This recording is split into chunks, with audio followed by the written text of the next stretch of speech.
Assalamu alaikum wa rahmatullahi ta'ala wa barakatuhu. My dear learners, my dear students, how are you all? I hope you are well by the grace of Almighty Allah. I am also well by the grace of Almighty Allah. I think all of you are now at home. You are taking preparation for the exam. You are studying very hard by staying at home. I pray always for you. I always pray for your family. I always pray for whole Muslim Ummah. প্রিয় শিক্ষার্থী বন্ধুরা, তোমরা সবাই কেমন আছো? আশা করি তোমরা সবাই ভালো আছো, আমরাও ভালো আছি। আমাদের অনলাইন ক্লাসে তোমাদেরকে আবারও স্বাগতম জানাচ্ছি। I am Mohammad Rubel Sarkar, BA honours English, MA in English, lecturer in English, Charbakar DSI Alim Madrasa, Debidwar, Comilla. You are welcome to our online class, Alim second year English grammar class, right form of verb, second class. শিক্ষার্থী বন্ধুরা, আমরা গত ক্লাসে right form verb নিয়ে কথা বলছিলাম। আজকে আমরা আবারও রাইট ফর্ম ভার্ব নিয়ে কথা বলবো। There are many rules of right form of verbs. Right form ভার্বের অনেক নিয়ম আছে। আমরা যে রুলগুলো সবচেয়ে বেশি ইম্পর্ট্যান্ট, যে রুলগুলো পরীক্ষা বারবার আসে, আমরা ওই রকম ইম্পর্ট্যান্ট সিগনিফিক্যান্ট কিছু রুল নিয়ে আমরা কথা বলবো। আজকে আমরা যে রুলটা শুরু করব, রুল 5। মাই ডিয়ার লার্নার্স, যদি কোনো বাক্যে আমরা দেখি অতীত নির্দেশক শব্দ বা অতীত নির্দেশক ফ্রেজ দেওয়া থাকে, যেমন yesterday, ago, long since, last night, before, back, later, in the past, in those days, last week, last year, এরকম কিছু শব্দ বা ফ্রেজ যদি আমরা পাই, then the sentence will be past indefinite tense. Past indefinite tense হবে, এই কথার মানে হলো পাস্ট ইনডিফিনিট টেন্সের গঠন অনুসারে বাক্যটাকে তৈরি করতে হবে, সাজাতে হবে। পাস্ট ইনডিফিনিট টেন্সের গঠন আমরা হোয়াইট বোর্ডের দিকে তাকাই। Subject, B2, object. That means at first you have to set up subject, then B2 ভার্বের past form, then object. এই গঠন অনুসারে আমাদেরকে বাক্যটা সাজাতে হবে, বাক্যটাকে তৈরি করতে হবে। ফর এক্সাম্পল, আমরা যদি উদাহরণ দেখি, Rana in bracket go to Dhaka yesterday.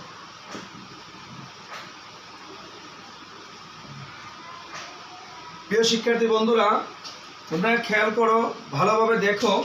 এখানে ব্র্যাকেটে আছে গো ভার্ব, আর আমরা দেখি বাক্যের মধ্যে একটা শব্দ yesterday. Yesterday, that means past indefinite tense. Yesterday means past tense. Yesterday তে আমরা বুঝি অতীত নির্দেশক শব্দ, তাই এখানে গো ভার্বটা এটা দেওয়া আছে ভার্বের প্রেজেন্ট ফর্ম, সেটা হয়ে যাবে ভার্বের পাস্ট ফর্ম B2। আমরা জানি গো ভার্বের তিনটা ফর্ম, গো, ওয়েন্ট, গান। Here the answer will be went. Rana go to Dhaka yesterday, সঠিক উত্তর হবে, ভার্বের সঠিক ফর্ম এখানে হবে Rana went to Dhaka yesterday. My dear learners, I think it is clear to you. You have understood very clearly. Now I want to go another role. প্রিয় শিক্ষার্থী বন্ধুরা, তোমরা মনোযোগ সহকারে খেয়াল করো। আমরা পরবর্তী রোলে চলে যাচ্ছি, রোল 6। সিঞ্চের প্রথম অংশ প্রেজেন্ট ইনডিফিনিট অথবা প্রেজেন্ট পারফেক্ট হলে পরের অংশ পাস্ট ইনডিফিনিট হবে।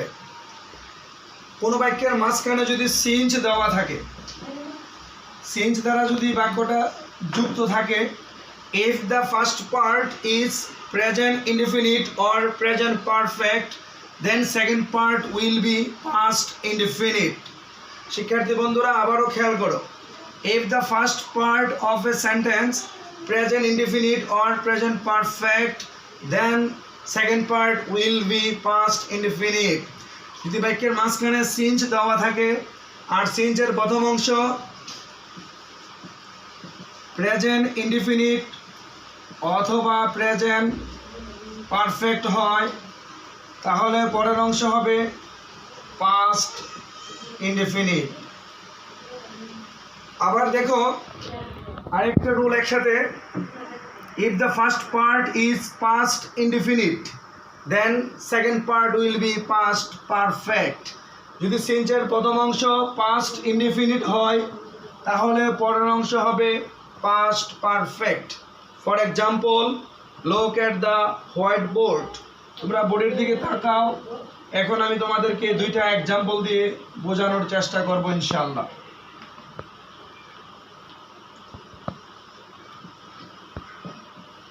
It is many years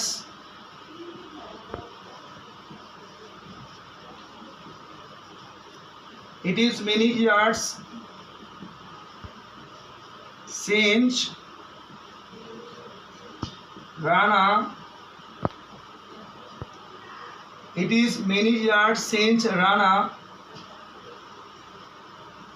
go to London. প্রিয় শিক্ষার্থী বন্ধুরা, তোমরা একটু ভালোভাবে খেয়াল করো। এখানে আমরা দেখতে পাচ্ছি সিঞ্চের প্রথম অংশ প্রেজেন্ট ইনডিফিনিট, তাহলে পরের অংশটা হবে পাস্ট ইনডিফিনিট। ইট ইজ, এখানে অনেকে প্রশ্ন করতে পারে, তোমরা প্রশ্ন করতে পারো এম ইজ আর থাকলে সেটা প্রেজেন্ট কন্টিনিউয়াসের লক্ষণ, কিন্তু এখানে আমি বললাম প্রেজেন্ট ইনডেফিনিট। কেন? এখানে ইজের পরে আমরা আর কোনো ভার্ব দেখতে পাচ্ছি না, ইজের পরে আর কোনো ভার্ব নেই, এখানে ইজটাই মেইন ভার্ব। এম ইজ আর এর পরে অবশ্যই ভার্ব এবং ভার্বের সাথে আইএনজি থাকবে, তাহলে সেটা হবে প্রেজেন্ট কন্টিনিউয়াস। আর শুধু এম ইজ আর থাকলে সেটা হয়ে যাবে প্রেজেন্ট ইনডেফিনিট। তাহলে এই বাক্যটা আমরা দেখলাম সিঞ্চের প্রথম অংশ প্রেজেন্ট ইনডেফিনিট, তাহলে পরের অংশ হবে পাস্ট ইনডেফিনিট। তাহলে উত্তর হবে Rana went to London. It is many years since Rana went to London. My dear learners, my dear academic partners, I think you are clear in this role. Another example, it was long since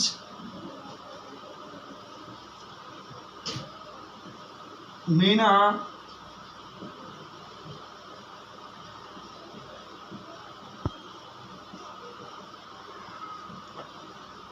It was long since Meena helped me. প্রিয় শিক্ষার্থী বন্ধুরা, তোমরা খেয়াল করো, এখানে সিঞ্চের প্রথম অংশ past indefinite, এখানে সিঞ্চের প্রথম অংশ পাস্ট ইনডিফিনিট, তাহলে পরের অংশ হবে পাস্ট পারফেক্ট।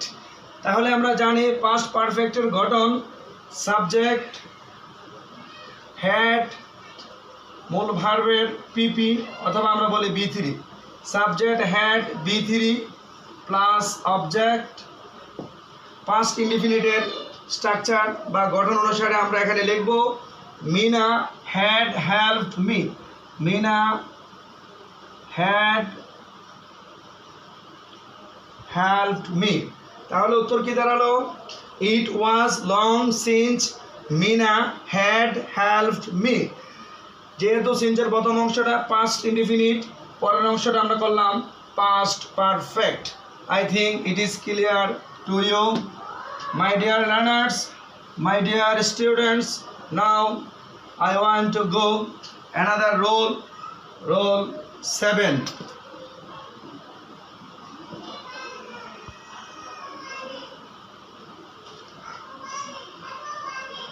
এখন আমরা যে রোলটা নিয়ে কথা বলবো মোস্ট ইম্পর্টেন্ট একটা রোল। তোমরা খেয়াল করো, আমরা জানি সাধারণত টু এর পরে ভার্বের প্রেজেন্ট ফর্ম, সাধারণত টু এর পরে B1 অর ভার্বের প্রেজেন্ট ফর্ম, কিন্তু কিছু কিছু ক্ষেত্রে আমরা দেখি টু এর পরে ভার্বের সাথে আইএনজি বসে, অথবা কিছু কিছু শব্দ আছে এই শব্দগুলোর পরে ভার্বের সাথে আইএনজি যোগ করতে হয়।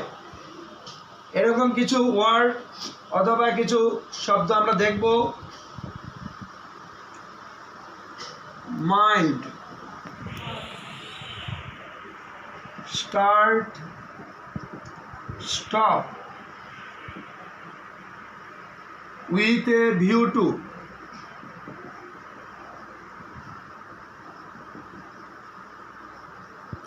with a view to,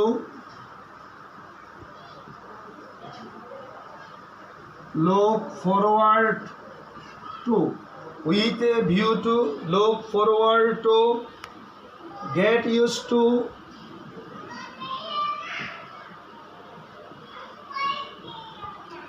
devoted to,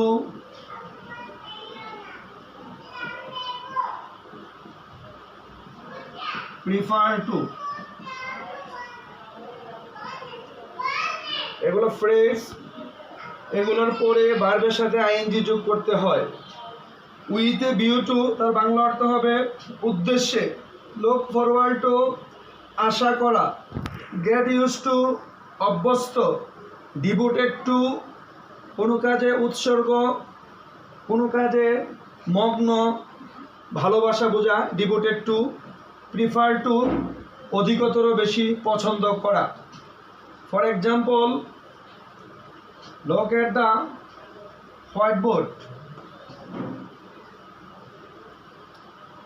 প্রিয় শিক্ষার্থী বন্ধুরা, তোমরা উদাহরণটা খেয়াল করো। রিনা went to Dhaka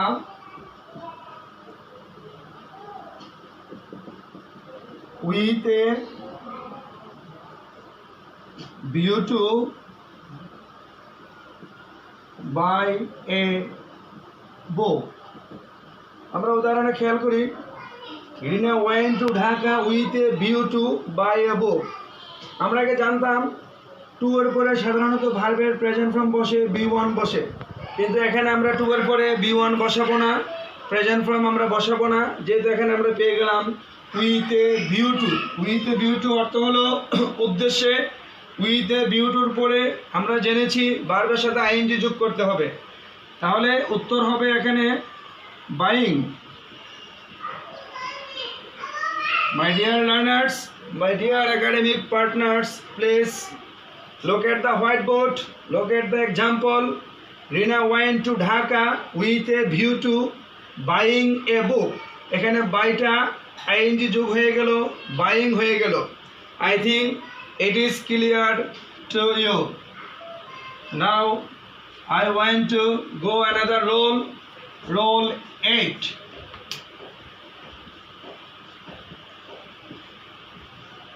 It is high time. It is high time. It is time. Wish, fancy. It is high time. It is time. It is high time. It is time. Wish, fancy. এগুলোর পরে ইত্যাদির পরে যদি subject থাকে ভার্বের past form, subject দেওয়া না থাকলে টু প্লাস ভার্বের প্রেজেন্ট ফর্ম। আবারও বলছি আমি, it is high time, it is time, wish, fancy, এগুলোর পরে যদি সাবজেক্ট দেওয়া থাকে তাহলে B2 ভার্বের পাস্ট ফর্ম হবে, আর যদি সাবজেক্ট দেওয়া না থাকে তাহলে টু প্লাস B1 হবে। আমরা একটু খেয়াল করে দেখি ইট ইজ হাই টাইমের ব্যবহার কি। ইট ইজ হাই টাইম এখনই উপযুক্ত সময়, কোনো কাজের সময় প্রায় শেষ হয়ে গেছে, আর দেরি করা যাবে না, এখনই শুরু করার দরকার। এক্ষেত্রে আমরা ব্যবহার করি ইট ইজ হাই টাইম। যেমন এখনই উপযুক্ত সময় তোমার ধূমপান ছেড়ে দেবার, এখনই উপযুক্ত সময় যৌতুকের বিরুদ্ধে কথা বলার, এখনই উপযুক্ত সময় দুর্নীতির বিরুদ্ধে কথা বলার। প্রিয় বন্ধুরা, শিক্ষার্থী বন্ধুরা, তোমরা খেয়াল করো, ইট ইজ হাই টাইমের পরে বাক্যটা আমরা কিভাবে তৈরি করব। ইট ইজ হাই টাইম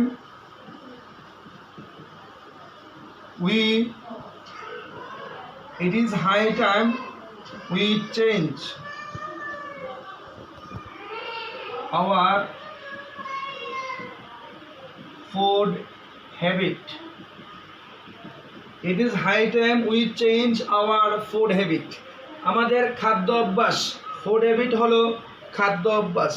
আমাদের খাদ্য অভ্যাস পরিবর্তনের এখনই উপযুক্ত সময়।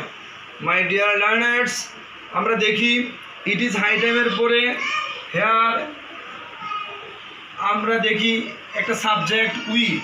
আমরা বলছিলাম ইট ইজ হাই টাইমের পরে যদি সাবজেক্ট দেওয়া থাকে তাহলে ভার্বের হয়ে যাবে পাস্ট ফর্ম B2। এখানে উত্তর হয়ে যাবে চেঞ্জ, পরিবর্তন হয়ে যাবে চেঞ্জড। তাহলে উত্তরটা কি দাঁড়ালো? It is high time we changed our food habit. It is high time থাকলে তারপরে সাবজেক্ট দেওয়া থাকলে ভার্বের পাস্ট ফর্ম বসে। এখানে চেঞ্জ সেটা ছিল ভার্বের প্রেজেন্ট ফর্ম, আমরা পরিবর্তন করেছি চেঞ্জ, আমরা B2 ভার্বের পাস্ট ফর্ম বসিয়েছি। I think it is clear to you have understood clearly. তারপরে যদি তোমরা কোথাও বুঝতে তোমাদের সমস্যা হয় অবশ্যই আমাকে কমেন্ট করে জানাবে। আমি ক্লাসের পরে তোমাদেরকে কমেন্টের রিপ্লাই দেওয়ার চেষ্টা করব ইনশাআল্লাহ। My dear learners, my dear academic partner, now I want to go another role. আমরা দেখি can, could, may, might, shall, should, will, ought, ought to, need, dare, must, used to। এই ভার্বগুলো can, could, may, might, shall, should, will, ought, can, could, may, might, shall, should, will, ought, ought to,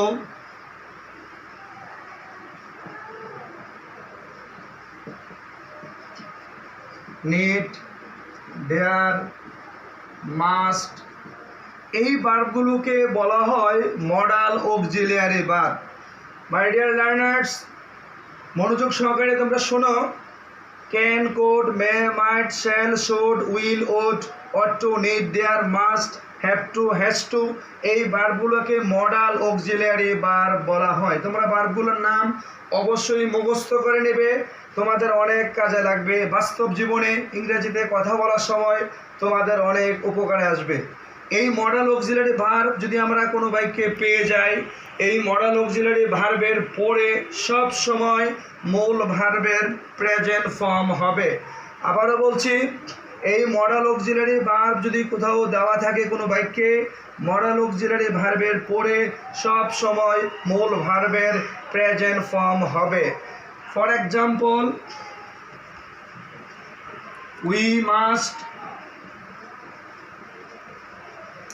we must help our parents। এখানে খেয়াল করো, must, এই বাক্যে must হলো modal auxiliary verb. এই must থাকার কারণে আমরা বুঝলাম মাস্টের পরে মূল ভার্বের প্রেজেন্ট ফর্ম হবে B1 হবে। In bracket, here you look, verb is helped. এখানে ভার্ব দেওয়া আছে হেল্পড, ভার্বের পাস্ট ফর্ম দেওয়া আছে B2 দেওয়া আছে। According to our rule the verb will be present from B1। Rule অনুসারে আমাদের এখানে ভার্ব হবে ভার্বের প্রেজেন্ট ফর্ম, ভার্বের B1 ফর্ম হবে, কিন্তু এখানে দেওয়া আছে B2 ফর্ম। আমরা এই বি2কে চেঞ্জ করব, আমরা প্রেজেন্ট ফর্মে বি1-এ নিয়ে আসব। তাহলে উত্তরটা কি দাঁড়ালো সবাই একটু খেয়াল করো। We must help our parents, আমরা অবশ্যই আমাদের বাবা মাকে সাহায্য করব। We must help our parents. My dear learners, I think it is clear to you. You have understood, you have realized very clearly. If you face any problem, I think you will make comment. I will try to give answer after my class. No more today. তোমরা সবাই ভালো থাকো, তোমরা সবাই সুস্থ থাকো, আল্লাহ সবাইকে হেফাজতে রাখো। তোমাদের আব্বা আম্মাকে আমার সালাম দিবে, তোমরা বাসায় নিয়মিত লেখাপড়া করবে। আল্লাহ সবার মঙ্গল করো। আজকের মতো ক্লাস এখানে শেষ করলাম। আল্লাহ হাফেজ। আসসালামু আলাইকুম ওয়া রাহমাতুল্লাহ।